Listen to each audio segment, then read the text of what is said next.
It's a little guy. Oh, come on, dude.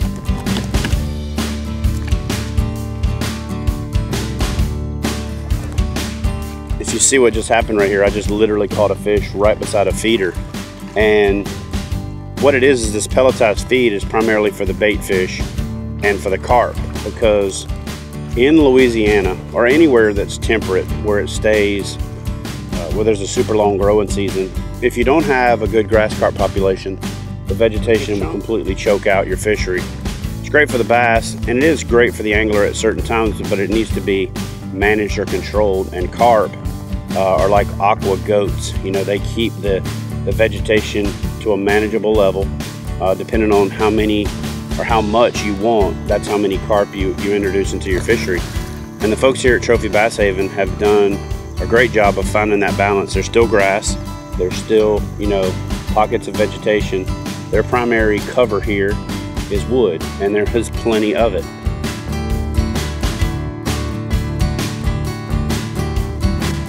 You know, when you look at managed fisheries, the great thing about them is you can come here when you need a break from the real world.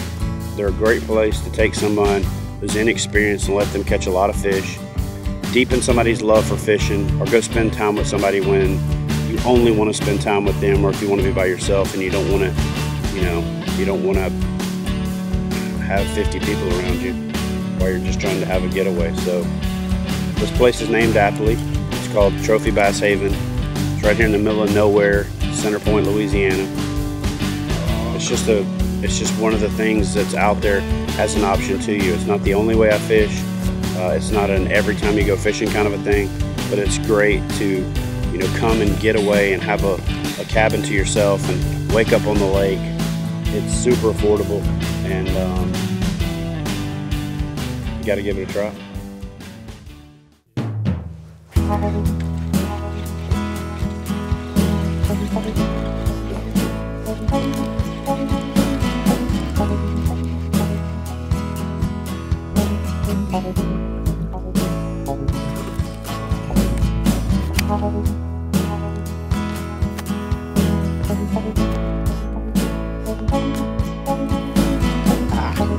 Alright, so let me show you what I do to fish wood and throw it into the thickest stuff and never hang up.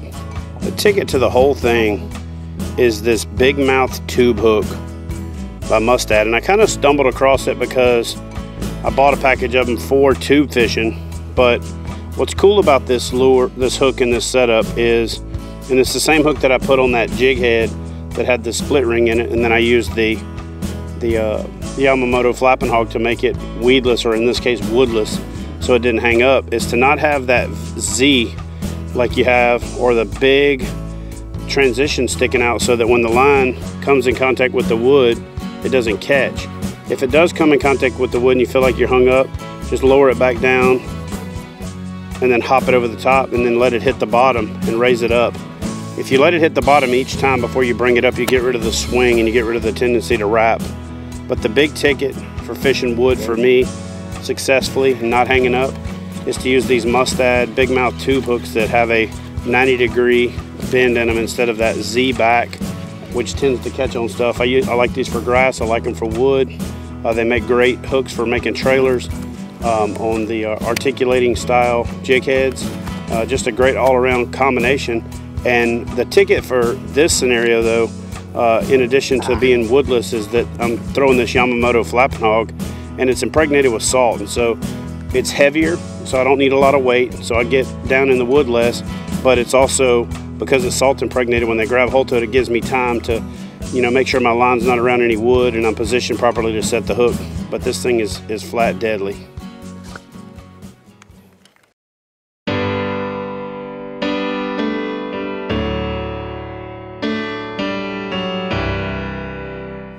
Oh, here we go, fish on. Oh no, tree on. It was a fish in the beginning. So I thought I was hung up. Look at that. That bait is half his size. He freaking gobbled it. He's gonna grow up to be tenacious. Well, that's 5 casts and I was gonna say 2 fish, but it's more like a fish and a half on the crankbait. So the crankbait's working, which is, you know, about right because the water's getting cooler, but we're still at 81.6 degrees, and I'm generally waiting until the mid to high 70s before I really start to give the crankbait, square bill and wood, any serious consideration. But I was fishing in Toledo Bend. Water temperature was 84, 85 with Matt Locher from Living the Dream God Service, and he started throwing a square bill. Ironically enough, it was the same one, same color, the Strike King 2.5 chartreuse with a black back, and I'm throwing it here because the sun's up and it's bright, and I want it to reflect, and that black back will give it some contrast. But just grinding it through this wood, and they're eating it. Pretty fish.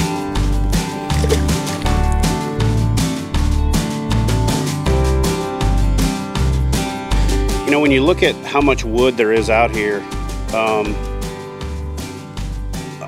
a great deal of anglers wouldn't throw something with treble hooks on it in this particular situation for fear of hanging up every cast. And there's a couple things, or a couple considerations for throwing crankbaits in wood and it not turning into a hang-up fest, and I'll show you what those are.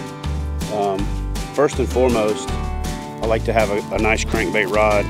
This APR 7.7 medium heavy cranking rod is a very, purpose-built rod. It's got a deep bend to it, a lot of flex, and it flexes deep into the rod. And then a square bill. I wouldn't throw a round bill in here because a round bill tends to search and it tends to hit stuff and turn instead of hit stuff and bounce back. And when it does that, it kicks into the wood. So when you're fishing in heavy, thick wood like this, I tend to favor a square bill or even a coffin bill over a round bill. When that square bill hits something, because it's straight on, it generally deflects back. That flex in the rod gives it the flex for it to hit and back up, and then it just kind of runs right over the top of it. So that square bill makes it come through the wood real clean, real easy, and that soft action and that deflection and deep bend in the rod allows it to hit something and bounce back and then keep on going. And so that's kind of the 1-2 punch of fishing a crankbait through wood.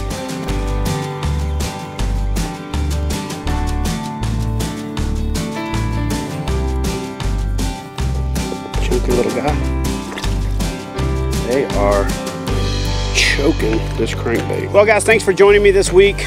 That's gonna do it here from Trophy Bass Haven in Centerpoint, Louisiana. I'm dedicating this episode to my papaw, Lynn Wiggins, and all the papaws out there and grandpas and dads that have gotten their kids hooked on the outdoors, and asking that each of you that are doing it, keep it up, and that haven't started yet, get your kids outside, get them involved in the outdoors, make them love this so that they protect it. I got to thank Mike Glasgow for having us out here and letting me get away for a couple days, gather my thoughts, and enjoy what it is that I love doing more than anything on the planet, and that's sliding through treetops and a piece of plastic, chasing big old bass.